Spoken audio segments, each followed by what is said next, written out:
A kú déédé àsìkò yìí, kókó inú ìwé ìròyìn la mú wá fún yín láti inú àwọn ìwé ìròyìn ilẹ̀ Nàìjíríà. Orúkọ tèmi ni Ọmágbémisọ́lá Ọmọlọ́gọ̀mádẹ àìjẹran ẹdán. Ààrẹ Bọ́lá Tinubu ti bu ọwọ́ lu ìyànsípò ènìyàn 26 sí board àti management àjọ ìjọba 10 pẹ̀lú commissions. Ìyànsípò yìí ni wọ́n kéde nínú àtẹ̀jáde àná láti ọwọ́ amúgbálẹ́gbẹ̀ẹ́ ààrẹ lórí ìròyìn àti ọgbọ́n inú Báyọ̀ Ọ̀nànúgà. Bí wọ́n ti ní, ìyànsípò yìí bẹ̀rẹ̀ lójú ẹsẹ̀. Lára àwọn tí wọ́n yàn sípò láti rí gómìnà àná fún ìpínlẹ̀ Èkìtì Ayọ̀ Fáyòsé gẹ́gẹ́ bí alága Board of Rural Electrification Agency REA àti Major General Junaid Bindawa gẹ́gẹ́ bí alága àjọ National Salary and Wages Commission. Fáyòsé yóò darí ìgbìmọ̀ REA pẹ̀lú Alhaji Ahmadu Abubakar àti Ilyasu Ibrahim Makinta tí wọ́n yàn gẹ́gẹ́ bí ọmọ ẹgbẹ́ àti non-executive directors. Ààrẹ Tinubu yan àwọn 8 mìíràn sí Wages Commission pẹ̀lú Major General Bindawa, ọmọ ẹgbẹ́ ilé ìgbìmọ̀ aṣojú-ṣòfin àná láti ìpínlẹ̀ Èkó. Ọlájùmọ̀kẹ́ Ọkọya Thomas ni akọ̀wé àjọ tuntun. Dr. Ogbole Ene Lilian, Ọládélé Ọlátúbọ̀sún àti Yakubu Umar Bade tó ń ṣaṣojú ìpínlẹ̀ Benue, Ọ̀yọ́ àti Kaduna ni wọ́n yàn gẹ́gẹ́ bí commissioners. Ẹ̀kúnrẹ́rẹ́ ìròyìn wà nínú ìwé ìròyìn The Guardian tó jáde lónìí. Ilé-iṣẹ́ ààrẹ ti sọ fún ilé ìgbìmọ̀ aṣojú-ṣòfin tó ń ṣèwádìí àjọ ìjọba Presidential Foreign Investment Promotion Council PFIPC tí ó dá awuyewuye sílẹ̀ wípé wọ́n ṣí àpò ìfowópamọ́ méjì pẹ̀lú ilé ìfowópamọ́ àgbà CBN, ṣùgbọ́n adarí kan láti CBN Hamisu Abdullahi ní wọn kò fi ìgbà kankan ṣe ìdúnàdúrà pẹ̀lú àpò ìkówósí yìí nítorí wọn kò parí ètò ṣíṣe rẹ̀. Bákan náà ni Head of Civil Service of the Federation ìyáàfin Didi Esther Walsin-Jack ní ọ́fíìsì tí àjọ PFIPC ń lò ní olú ilé-iṣẹ́ ìjọba Àbújá wà lára àwọn ọ́fíìsì tí wọ́n kọ́kọ́ yà sílẹ̀ fún ọ́fíìsì akọ̀wé ìjọba àpapọ̀ OSGF. Lánàá ni wọ́n ṣe àgbékalẹ̀ ìgbìmọ̀ láti fi ṣe ìwádìí àdàmọ̀dì àjọ ìjọba láti ọwọ́ agbẹnusọ Abbas Tajudeen tí adarí ilé ọ̀jọ̀gbọ́n Julius Ihonbere ṣaṣojú. Ìgbìmọ̀ tí Yusuf Gadi ṣe alága rẹ̀ bẹ̀rẹ̀ iṣẹ́ lójú ẹsẹ̀ pẹ̀lú bí wọ́n ti ránṣẹ́ sí àwọn òṣìṣẹ́ OSGF kí wọ́n fi ara hàn lẹ́yìn ọ̀rọ̀ tí Walsin-Jack sọ. Olórí òṣìṣẹ́ fún ààrẹ Fẹ́mi Gbàjàbíàmílà náà fi ara hàn lánàá níwájú àjọ tó ń gbógun ti ìwà ìbàjẹ́ àti àwọn ẹ̀sùn mìíràn ICPC tí ààrẹ Bọ́lá Tinubu darí ní ọjọ́ 7 oṣù keje láti ṣe ìwádìí àdàmọ̀dì àjọ ìjọba tí wọ́n ṣe àgbékalẹ̀ àti gbogbo ohun tí ó dìrọ̀ mọ́ ìdásílẹ̀ rẹ̀. Ẹ̀kúnrẹ́rẹ́ ìròyìn wà nínú ìwé ìròyìn The Nation tó jáde lónìí.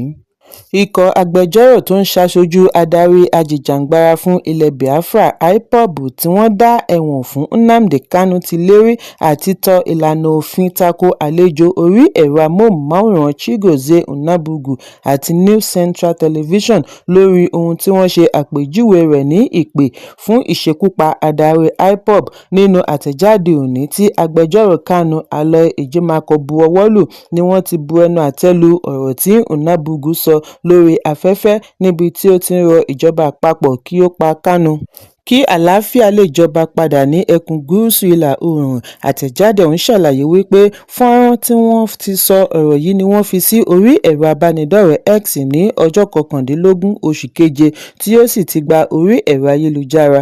Àwọn agbẹjọ́rò ṣe àpèjúwe ọ̀rọ̀ yìí ní àsọjàmọ̀ ọ̀rọ̀ tí ó ṣe lòdì sófin wípé ó túmọ̀ sí ìdúkokò mọ́ ẹ̀mí Kanu ó sì lè dá rúgúdù sílẹ̀ dá àlàáfíà ìlú láàmú. Bákan náà ni wọ́n fi ẹ̀sùn kan News Central Television wípé wọ́n pèsè ààyè sílẹ̀ fún ọ̀rọ̀ tí ó lè dá wàhálà sílẹ̀. Bí wọ́n ti ní ó ṣeéṣe kí atọ́kùn ètò fi ojú ba ilé-ẹjọ́ fún bí ó ti tàpá sí òfin ìgbóhùnsáfẹ́fẹ́ nítorí bí wọ́n ti pè fún ikú Kanu nígbà tí ẹ̀sùn rẹ̀ ṣì ń bẹ nílé-ẹjọ́ lè yọrí sí ìtàpá sí àṣẹ ilé-ẹjọ́ tí ó lè dá wàhálà sílẹ̀. Wọ́n wá ké sí Nnabugu àti News Central kí wọ́n tètè tọrọ àforíjì ojútáyé, àìjẹ́bẹ̀ ìgbésẹ̀ òfin yóò bẹ̀rẹ̀ ní kíákíá bí wọ́n bá kọ̀ àti ṣe èyí. Ẹ̀kúnrẹ́rẹ́ ìròyìn wà nínú ìwé ìròyìn Daily Post tó jáde lónìí. Ọ̀gá ọlọ́pàá yányán IGP Ọlátúnjí Rilwan Disu ti rọ àwọn ọ̀gá ọlọ́pàá tuntun tí wọ́n ṣẹ̀ṣẹ̀ fún ní ìgbéga sí ipò Assistant Inspector General of Police AIGs àti Commissioner CPs kí wọ́n tẹ̀síwájú nínú iṣẹ́ rere wọn. IGP tẹnumọ́ wípé ìgbéga wọn ṣe àpẹẹrẹ àlékún ojúṣe Greater Responsibility níbi ayẹyẹ ìdálọ́lá decorations. Àwọn tí wọ́n ṣẹ̀ṣẹ̀ gba ìgbéga ní IGP ti kí wọn kú oríire fún ìpele tí iṣẹ́ wọn dé àti ọdúnmọ́dún tí wọ́n ti ń fi ara sìn ní iléeṣẹ́ ọlọ́pàá Nàìjíríà. Ó fìdí ẹ̀ múlẹ̀ wípé wọ́n ti ní ìgbẹ́kẹ̀lé nínú àwọn wọ̀nyí pẹ̀lú gbogbo okun tí wọ́n fi ń sin orílẹ̀-èdè láì ráàyè fún ara wọn tàbí mọ̀lẹ́bí. Bákan náà ni IGP rán wọn létí wípé ìgbéga wọn fi wọ́n sí ipò ẹni àwòkọ́ṣe fún àwọn tó ń bọ̀ lẹ́yìn tí wọ́n nílò ìtọ́ni láti ọ̀dọ̀ aṣíwájú. Ẹ̀kúnrẹ́rẹ́ ìròyìn wà nínú ìwé ìròyìn Daily Post tó jáde lónìí. Afurasí adarí ẹgbẹ́ adàlúrú Ansaru ti bẹ̀bẹ̀ lánàá wípé àwọn jẹ̀bi ìwà ọ̀daràn oníkókó 22 iwájú ilé-ẹjọ́ gíga ìlú Àbújá lẹ́yìn ọ̀pọ̀lọpọ̀ oṣù tí wọ́n ti wà lẹ́nu ẹjọ́. Àwọn olùjẹ́jọ́ Mahmood Usman aka Abu Barala Abbas àti Mukhtar tí wọ́n dámọ̀ sí Emir Ansaru àti Abubakar Abba aka Mahmood Al-Nijeri àti Malam Mahmuda ni wọ́n jẹ́ igbákejì adarí ẹgbẹ́ àti olórí òṣìṣẹ́ juwọ́ sílẹ̀ lẹ́yìn tí wọ́n ti kọ́kọ́ ní àwọn kò jẹ̀bi ẹ̀sùn. Agbẹjọ́rò wọn Bala Dakum sọ fún ilé-ẹjọ́ wípé lẹ́yìn ìjíròrò pẹ̀lú àwọn olùjẹ́jọ́ ni àwọn oníbàárà rẹ̀ pinnu àti jọ̀wọ́ ẹ̀bẹ̀ wọn tẹ́lẹ̀ tí wọ́n fi gbà wípé lótìítọ́ ni àwọn jẹ̀bi ẹ̀sùn. Agbẹjọ́rò fún àjọ ọ̀tẹlẹ̀múyẹ́ SSS David Kaswe kò ṣelòdì sí èyí bí ó ti rọ ilé-ẹjọ́ kí ó fi ààyè gba kí wọ́n tún ẹ̀sùn wọn kà sí wọn létí lẹ́ẹ̀kan sí i. Àwọn olùjẹ́jọ́ méjèèjì ló ń jẹ́jọ́ lórí ẹ̀sùn ìwà ọ̀daràn, ìjínigbé fún owó ìdásílẹ̀ ransom, ìwakùsà lọ́nà àìtọ́, ṣíṣe àgbékalẹ̀ àdó olóró àti bẹ́ẹ̀ bẹ́ẹ̀ lọ. Lẹ́yìn atótónu ni adájọ́ Emeka Nwite fún wọn ní ẹ̀wọ̀n gbére. Nínú oṣù kẹjọ ọdún 2025 ni National Security Adviser Nuhu Ribadu kéde wípé wọ́n ti fi ọwọ́ ṣìkún òfin mú àwọn olùjẹ́jọ́ méjèèjì. Ó ní ọwọ́ tó wọn lẹ́yìn ìtọpinpin alágbára tí ó wáyé láàrin oṣù karùn-ún àti ìkeje ọdún 2025. Ribadu ṣe àpèjúwe ìgbésẹ̀ yìí ní àṣeyọrí ńlá tako ẹgbẹ́ Ansaru, ẹ̀ka Al-Qaeda, ẹgbẹ́ adàlúrú tí wọ́n tọpinpin dé ọ̀dọ̀ àwọn ìkọlù àti ìjínigbé káàkiri orílẹ̀-èdè. Ẹ̀kúnrẹ́rẹ́ ìròyìn wà nínú ìwé ìròyìn Premium Times tó jáde lónìí. Assistant Director àná fún àjọ ọ̀tẹlẹ̀múyẹ́ DSS Dennis Amachiri ti ní adarí ológun àná olóògbé Sani Abacha ní cardiac arrest níbi ó ti ń ní ìbálòpọ̀ pẹ̀lú ọ̀rẹ́bìnrin rẹ̀.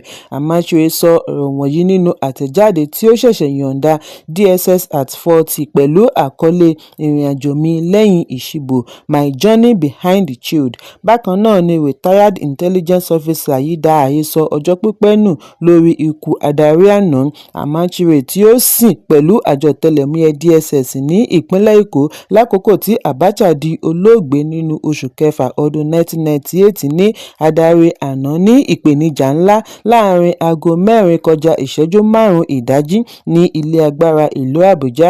Gẹ́gẹ́ bí àlàyé Amachiri, ẹ̀rù bà obìnrin tí ó wà nínú yàrá pẹ̀lú Abacha ní ọjọ́ náà lẹ́yìn tí ó rí wípé Abacha kò mí mọ́ bí ó ti súré fi ọgbà ilé agbára sílẹ̀ kí àṣírí ikú yìí tó tú sọ́wọ́ àwọn ẹ̀ṣọ́ inú ọgbà. Pẹ̀lú ìbẹ̀rùbojo ni ó fi gbé aṣọ wọ̀ fi yàrá ìgbàlejò sílẹ̀ bí ó ti sọ fún àwọn ẹ̀ṣọ́ wípé ọ̀gá ní kí wọ́n fi ọkọ̀ gbé òun padà sí ilé ìtura tí ó dé sí. Òwúrọ̀ kùtùkùtù ọjọ́ kejì ni ó wọ ọkọ̀ òfurufú padà sí Èkó kí wọ́n tó bẹ̀rẹ̀ sí lọ nífun. Nígbà tí olórí òṣìṣẹ́ fún Abacha Major Hamza Al-Mustapha gbọ́ nípa ipò tí ọ̀gá wà láàrin aago 5 ìdájí, ó gbìyànjú àti tọpinpin obìnrin yìí ṣùgbọ́n oníyẹn ti lọ tèfètèfè. Lẹ́yìn èyí ni Amachiri ní olú iléeṣẹ́ DSS pa á láṣẹ fún un kí ó wá obìnrin yìí rí kí ó sì fi ọ̀rọ̀ wá lẹ́nu wò ní ìpínlẹ̀ Èkó.